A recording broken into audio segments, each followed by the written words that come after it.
Yeah, there's not one moment. Um, that's just who Riley Leonard is.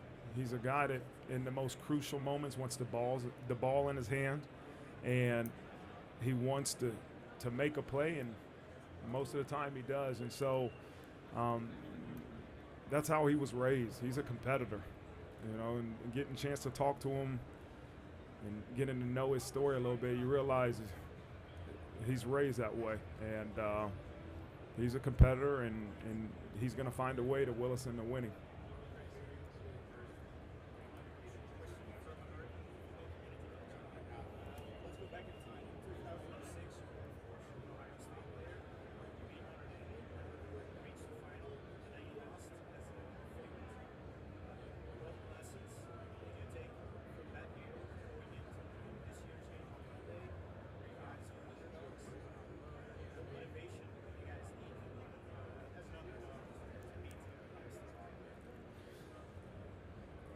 There's zero motivation that is necessary to prepare for a national championship game. I was a kid. I was a young person. That I can't go back and remember what was going through my mind, but we were playing for the national championship, and I was a part of a team, and I just wanted to do my job, and we got beat. And when I think about college, and I think about the relationships, I think about the great players I had the fortune to play with. But at the end of the day, the maturity level of who I am today versus who I was back in college in 2005 or 6, it's completely different. You see things from a different perspective. And so that was in. This is now. There is nothing that I can use probably from that game that's going to really resonate with this team. This team has to make sure we focus on preparation these last 48 hours. And, when the game starts, we got to do what we've done all year, but probably do it better than we ever have.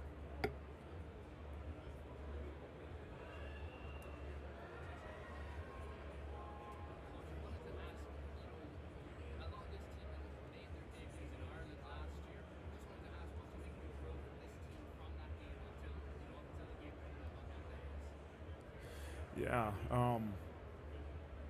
there's some players that are on this team that weren't even in Ireland.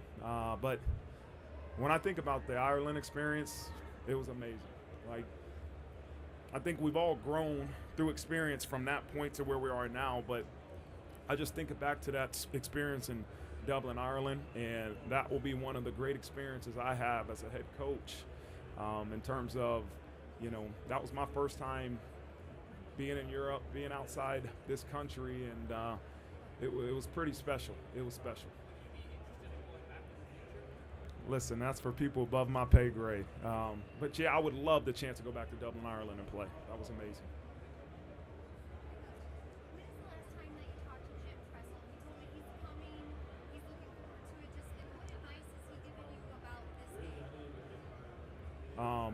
I've talked to him recently.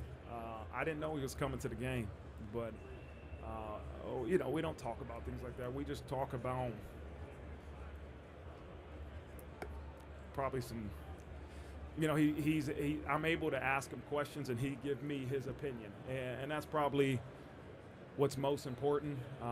Somebody that I hold very high, somebody that has experience in games like this, somebody that can give you a perspective from a previous head coach in terms of how you performed last game. And so we talk often, but I know it's a unique situation for him, being that he is a part of Ohio State, but also a part of my life. And so I wouldn't put him in a position that he has to choose. But he's been great for me all season long. And so I'm excited for him to be here.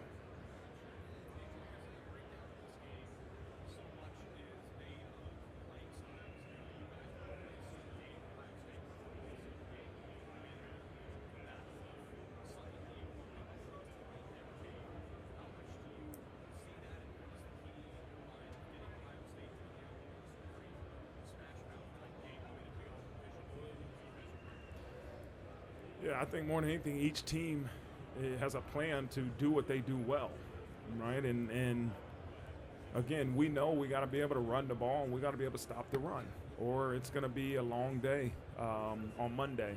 And so that's the reality of when you talk about playing in this game, you have to do what you do well and do the things that have given your program a chance to be in a situation. So that's what we're going to do. And you have to be able to make adjustments. If your plan going into the game isn't having success, then you're insane not to make adjustments to try to give your program a better chance to succeed. And so this game will be about, hey, who has the best plan going in, but how you make adjustments in terms of having success on offense and being able to stop them defensively.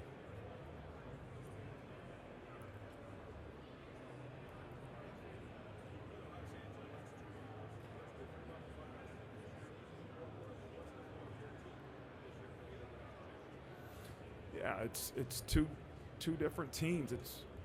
You're talking about 2 years ago, their team and our team was a lot different than this year. I mean, it's a lot different than last year's team, and it's going to be a lot different than this year's team. I've told the team all week, this isn't about the past. This isn't about where I went to school. This isn't about the 2 previous games. This is about the opportunity right in front of us. And that's what you got to understand. Where this program is now and who we have, it's about putting these guys in a position to have success and do what they do well. And same thing with Ohio State. Their team this year and what they're doing right now is different than the team we played last year and 2 years ago. So the focus is on having a plan to have success offensively and defensively versus the opponent we're playing on Monday and really not focusing on the pass.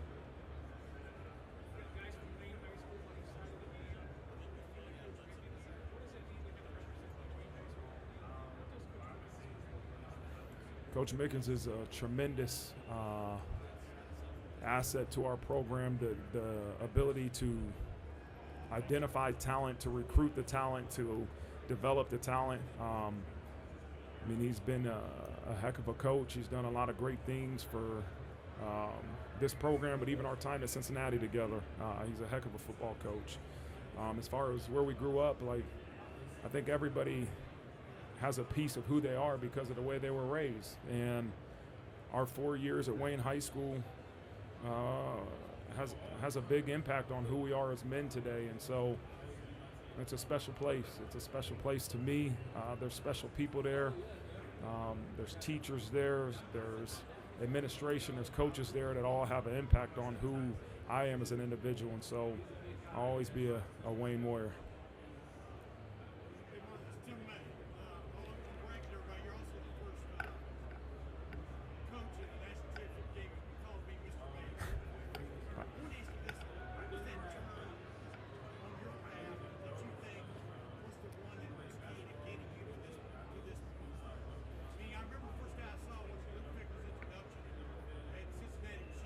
Yeah, I think, Mr. May, I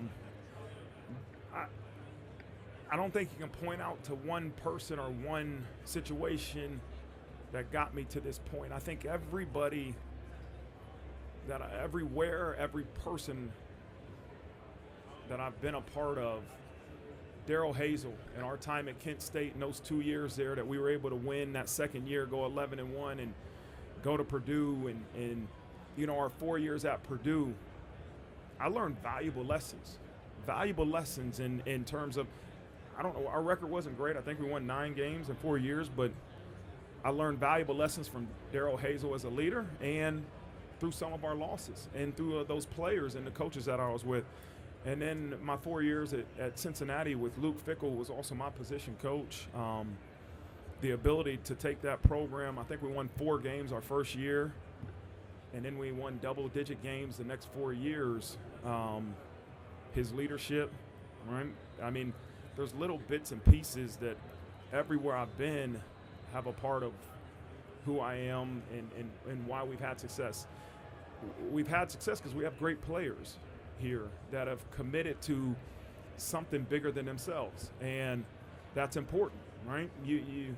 We got a whole bunch of individuals that coaches and players that say, you know what, us achieving team glory is bigger than individual recognition, and that's why we're in this position, and that's what we're going to continue to thrive to do for this opportunity, but also as we move forward. When Brian Kelly called me at Cincinnati, no, I went. I visited Notre Dame, and then I went down to LSU the following day, and it was a difficult decision, but I guess I made the right one.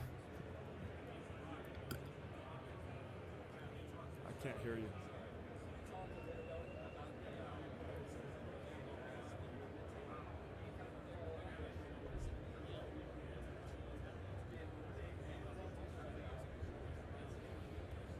Yeah, I remember being a recruit and coming to a Notre Dame football game and watching. I was in high school and watching the team come out of the Basilica for pregame mass, and I thought that was the coolest thing.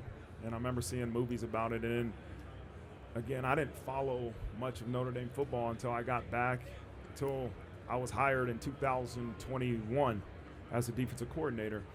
And I remember that year, we didn't have pregame mass. And I think part of it had to do with COVID the year before, but we didn't have pregame mass. And then, so when I was named head coach, it was something that I had talked to the administration about when that decision was made to not have pregame mass and what we had to do to change it. And it was something that was important to me to change that for multiple different reasons.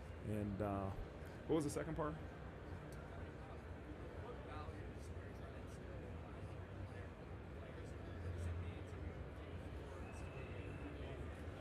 I think more than anything, it's selflessness, like the ability to put others before yourself. I think that's one of the greatest traits humans can have, is that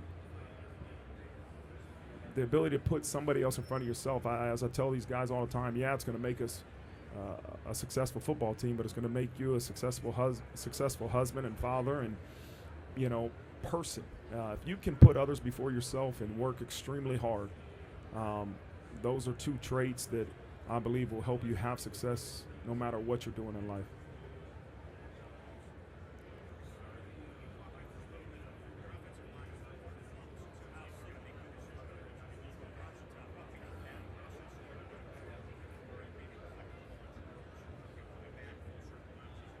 Yeah, he's been playing left tackle in practice, a little bit of guard, and so we'll make the final decision by Monday, but I mean, it's going in a direction we all kind of see. But he's been getting more reps at left tackle than he is at guard. Take that as you want. Oh, yeah. Again, he was a guy that we made a joke. I was sitting in my office with his parents after he had surgery, like, hey, you're going to make it back for the playoffs, ha-ha. And all of a sudden, he did, and we continued on this run to a point where he could actually help this team. Now, he was a backup going into the Orange Bowl. I mean, he was a backup.